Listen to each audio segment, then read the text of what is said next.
पिछली चर्चा में हमने द्रौपदी मुर्मू के शुरुआती जीवन, उनके व्यक्तिगत संघर्षों और उड़ीसा की राजनीति में उनके सफर पर बात की थी। हाँ, रायरंगपुर की एक पार्षद से लेकर मंत्री बनने तक का उनका जो सफर था वो वाकई असाधारण था। बिल्कुल, लेकिन कहानी जैसा हम जानते हैं यहीं खत्म नहीं होती।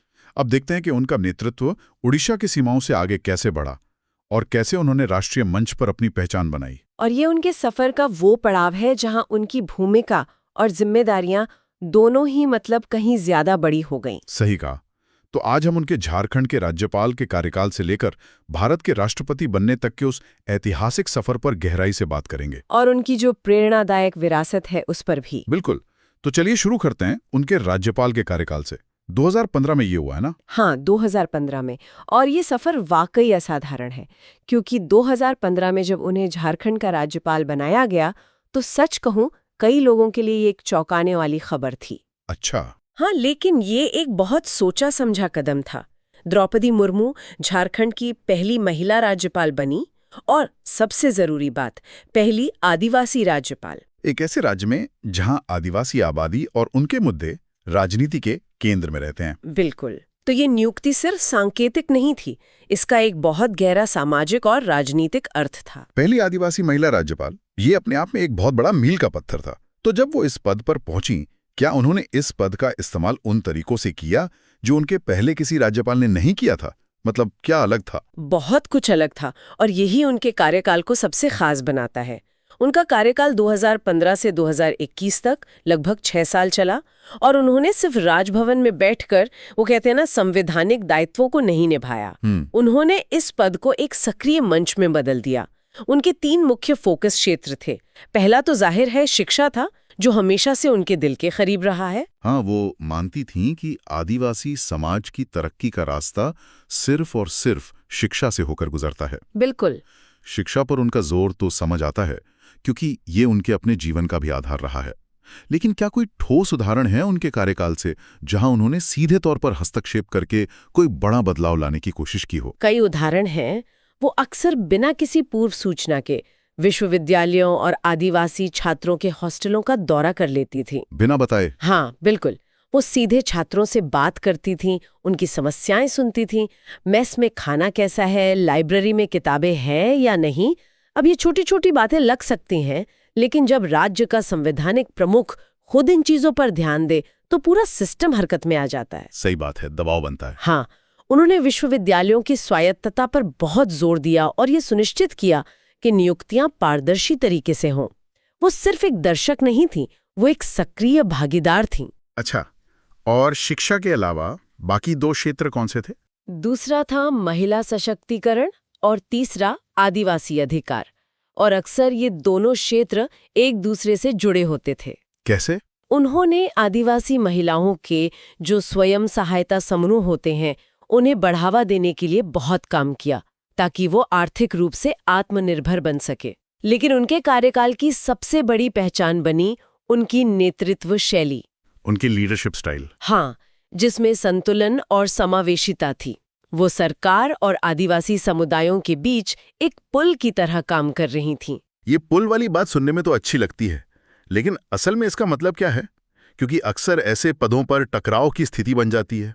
बिल्कुल बन जाती है, खासकर जब सरकार के हित और आदिवासी समुदायों के पारंपरिक अधिकार आमने सामने हो। तो उन्होंने इसे कैसे संभाला? इसका सबसे बड़ा और सबसे चर्चित उदाहरण हमें 2017 में देखने को मिला।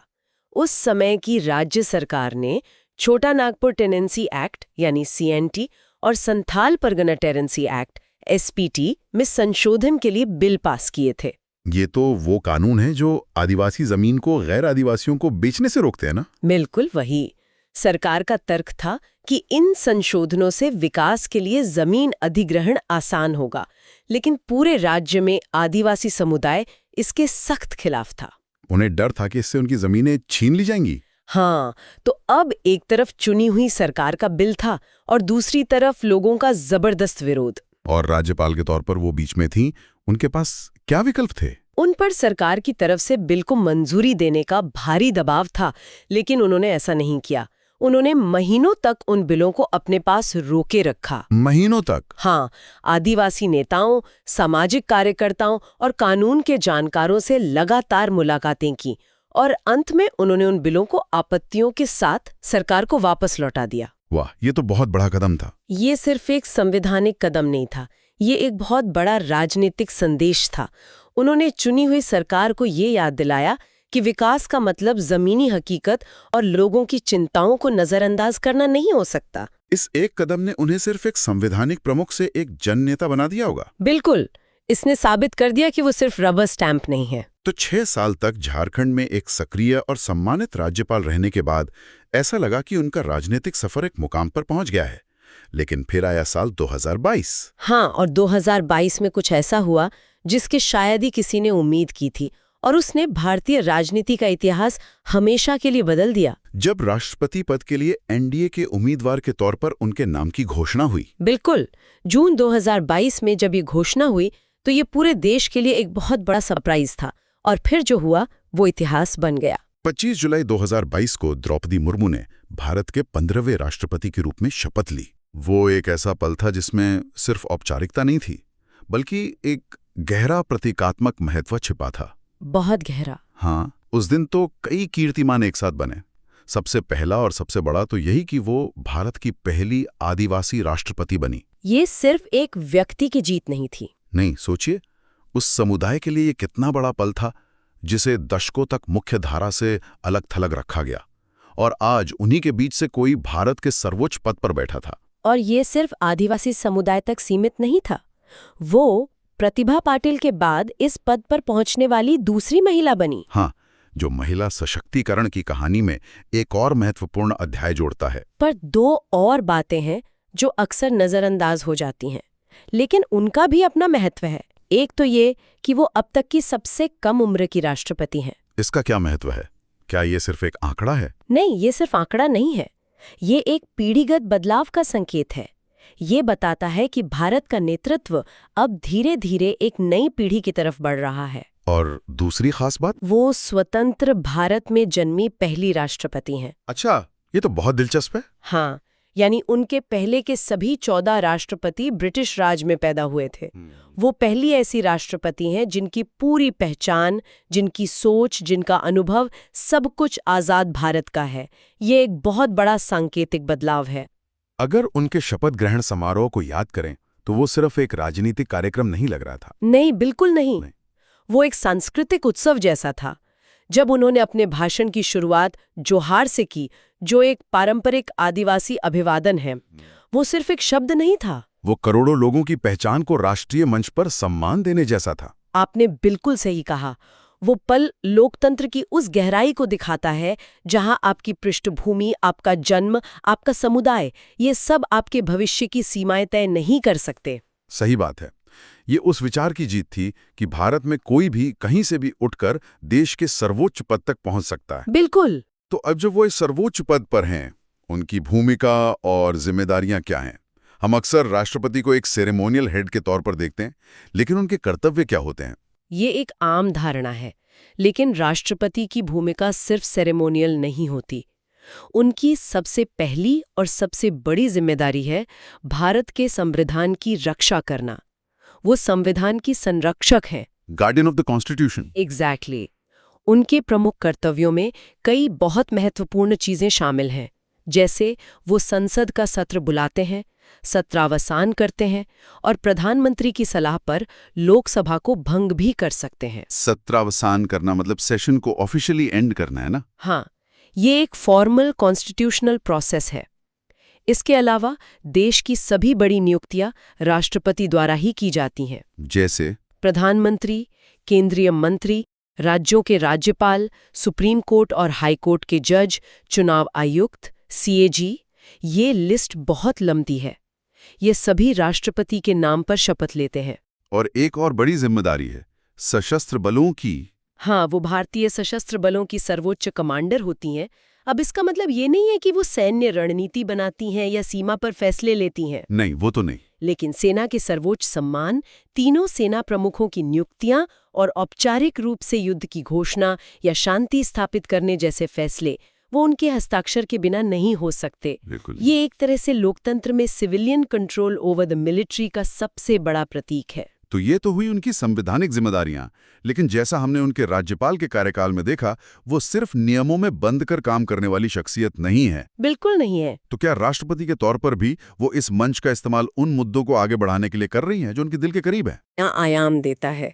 अपने भाषणों में, अपनी यात्राओं में वो लगातार आदिवासी कल्याण, महिला सशक्तिकरण, शिक्षा, इन सब मुद्दों पर बात करती हैं। जब वो किसी आदिवासी गांव का दौरा करती हैं या किसी महिला उद्यमी को सम्मानित करती हैं, तो वो सिर्फ एक राष्ट्रपति का दौरा नहीं होता।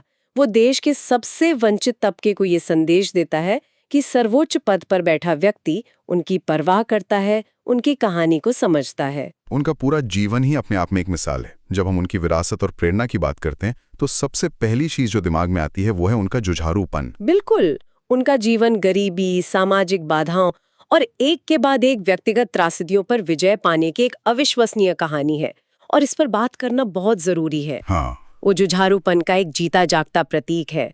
उन्होंने अपने जीवन में अपने पति और 2 बेटों को खोया। किसी भी सामान्य इंसान के लिए ये एक ऐसा दुख है जो उसे तोड़ कर रख दे। बिल्कुल। कुछ समय के लिए वो भी टूटी, डिप्रेशन में रहीं, लेकिन उन्होंने उस दर्द को अपनी कमजोरी नहीं बनने दिया। उन्होंने आध्यात्म का सहारा लिया और खुद को सार्वजनिक सेवा में और भी ज्यादा डुबो दिया। ये दिखाता है कि व्यक्तिगत त्रासदी को एक बड़ी सामाजिक शक्ति में कैसे बदला जा सकता है। और वो एक पथ प्रदर्शक हैं। सर्वोच्च संवैधानिक पद तक पहुंचने वाली पहली आदिवासी महिला बनकर उन्होंने एक ऐसी शीशे की दीवार को तोड़ा है जिसके बारे में लोग सोचते भी नहीं थे कि वो टूट सकती है। उन्होंने करोड़ों लड़कियों और महिलाओं के लिए, खासकर दूर दराज के इलाकों में रहने वालों के लिए, एक नया सपना दिखाया है। वो एक प्रेरणा स्रोत बन गई हैं। उनकी कहानी सिर्फ ये नहीं बताती कि मेहनत से सफलता मिलती है। नहीं, उनकी कहानी ये विश्वास दिलाती है कि आपकी शुरुआत चाहे कितनी भी मुश्किल क्यों न हो, आपका भविष्य आपके हाथ में है। जो युवा संसाधनों की कमी या सामाजिक बाधाओं के कारण खुद को कम आंकते हैं, उनके लिए द्रौपदी मुर्मू एक उम्मीद की किरण है। ये प्रेरणादायक तो है और इसमें कोई शक नहीं है, लेकिन एक सवाल ये भी उठता है कि प्रतीकात्मकता का जमीनी हकीकत पर कितना असर होता है। क्या एक आदिवासी राष्ट्रपति बनने से आदिवासी समुदायों की दशकों पुरानी समस्याएं जैसे विस्थापन या शिक्षा की कमी वो रातों रात हल हो जाती हैं? ये बहुत ही महत्वपूर्ण और जायज सवाल है, और इसका सीधा जवाब है नहीं, रातों रात कुछ नहीं बदलता। सिर्फ एक व्यक्ति के राष्ट्रपति बनने से व्यवस्था की सारी खामियां दूर नहीं हो सकती, लेकिन प्रतीकात्मकता का अपना एक बहुत बड़ा महत्व होता है। जैसे कि पहला, ये उस समुदाय को एक मनोवैज्ञानिक मजबूती देता है, एक आत्मविश्वास देता है। दूसरा, ये राष्ट्रीय चेतना में उन मुद्दों को लेकर आता है जिन्हें अक्सर नजरअंदाज कर दिया जाता है। जब राष्ट्रपति मुर्मू आदिवासी अधिकारों की बात करती हैं, तो पूरा देश उसे सुनता है। उस पर बहस होती है? बिल्कुल। ये जमीनी बदलाव की प्रक्रिया को तेज करने के लिए एक उत्प्रेरक का काम करता है। ये समाधान नहीं है, लेकिन ये समाधान की दिशा में एक बहुत बड़ा कदम जरूर है। सही कहा। उनकी यात्रा हमें एक बहुत गहरा संदेश देती है।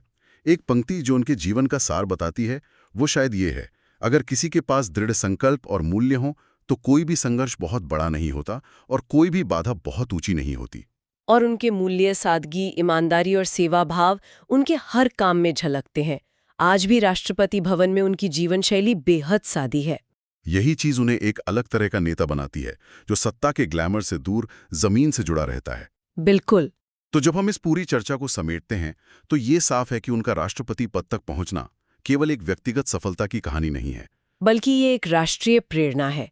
ये कहानी साबित करती है कि दृढ़ संकल्प और सेवा की भावना से किसी भी बाधा को तोड़ा जा सकता है और पूरे के पूरे समुदायों का उत्थान किया जा सकता है। द्रौपदी मुर्मू का जीवन हर उस युवा को, हर उस इंसान को ये याद दिलाता है जो मुश्किलों से घिरा हुआ महसूस करता है कि हर दीवार तोड़ी जा सकती है। तो चलिए इस कहानी से सिर्फ प्रेरित न हो, हम सभी उनके जुझारूपन और सेवा के संदेश को अपने जीवन में आगे बढ़ाने की कोशिश करें। ये समझने की कोशिश करें कि कैसे व्यक्तिगत संघर्षों को एक बड़ी ताकत में बदला जा सकता है।